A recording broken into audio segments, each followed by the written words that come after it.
जब भी hair fall की कंप्लेंट लेकर कोई भी पेशेंट मेरे पास आता है, मैं उनसे बहुत सारे सवाल पूछती हूँ। आप भी अगर डॉक्टर के पास जाते होगे कोई भी बीमारी के लिए, तो डॉक्टर आपसे बहुत सारे सवाल पूछते हैं। क्यों?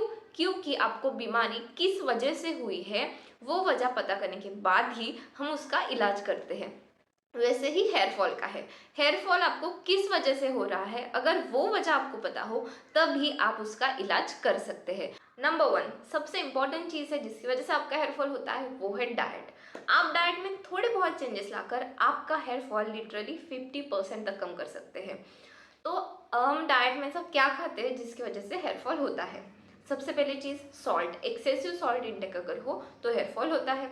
सेकेंड चीज़ है एक्सेसिव स्पाइसी फूड, अगर आप बहुत ज़्यादा स्पाइसी खाते हो उसकी वजह से हेयर फॉल होता है।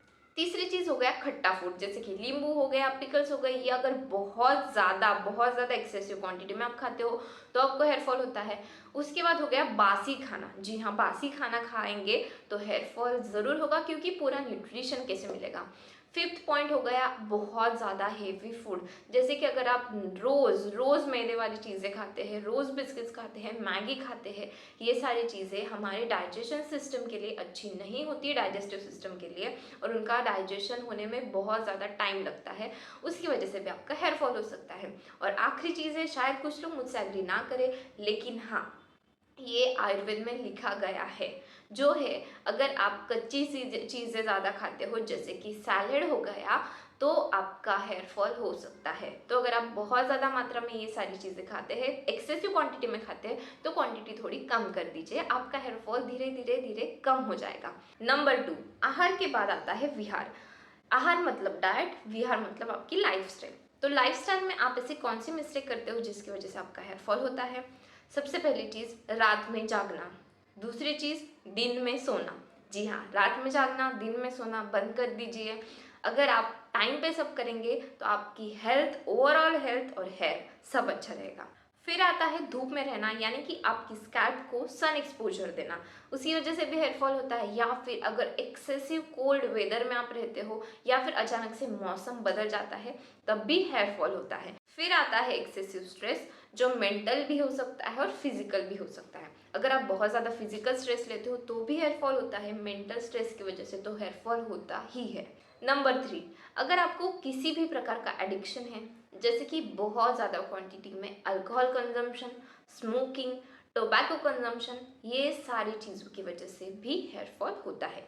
नंबर 4 है फिजियोलॉजिकल कंडीशंस, जैसे कि प्रेगनेंसी हो गया, प्रेगनेंसी के बाद, या फिर मेनोपॉज के बाद, मेनार के बाद, यानी कि आपकी जो मेंस्ट्रुअल साइकिल है वो स्टार्ट होने से पहले या बंद होने के बाद में, या फिर बंद होते टाइम आपको हेयर फॉल होता है। अगर आपका सडनली वेट गेन हो गया है तब भी आपको हेयर फॉल हो सकता है, या फिर सडनली वेट लॉस हो गया तब भी आपको हेयर फॉल हो सकता है। नंबर 5 है पैथोलॉजिकल कंडीशंस, यानी कि किसी भी और बीमारी के कारण हेयर फॉल एक सिम्टम के रूप में, एक लक्षण के रूप में दिख रहा है, जैसे कि थायराइड हो गया, पीसीओडी हो गया, डायबिटीज हो गया। इन सारी बीमारियों के लक्षण के रूप में, सिम्टम के रूप में हेयर फॉल दिखता है। नंबर 6 है स्कैल्प इन्फेक्शंस, अगर आपको बहुत ज़्यादा डैंड्रफ है, आपकी स्कैल्प बहुत ज़्यादा ड्राई रहती है, या फिर आपकी स्कैल्प एक्सेसिव ऑयली है, तब भी आपको हेयर फॉल हो सकता है। अगर ज़मीन ही ठीक नहीं है तो घास कैसे अच्छी उगेगी, वैसा ही आप हमारे हेयर के बारे में, अगर स्कैल्प हेल्दी नहीं है तो आपके हेयर भी हेल्दी नहीं होंगे। नेक्स्ट रीज़न है deficiency, nutritional deficiency, calcium deficiency, vitamin B6, B5, B12 deficiency, इन सारी डेफिशिएंसी की वजह से भी हेयर फॉल हो सकता है। अगर आपने हेयर फॉल का रीज़न फाइंड आउट कर लिया, जो मैंने इतने सारे रीजंस बताए उसमें से आप किस रीज़न में फिट बैठते हो, यानी कि आप ऐसा क्या करते हो, आप कैसे, कौन सी कंडीशन है, ये आप इवैल्यूएशन कीजिए, सेल्फ इवैल्यूएशन कीजिए, जिसकी वजह से आप खुद अपने हेयर फॉल का रीज़न ढूंढ सकते हैं। एक बार आपने रीज़न ढूंढ लिया, बाकी सारा काम मुझ पर छोड़ दीजिए।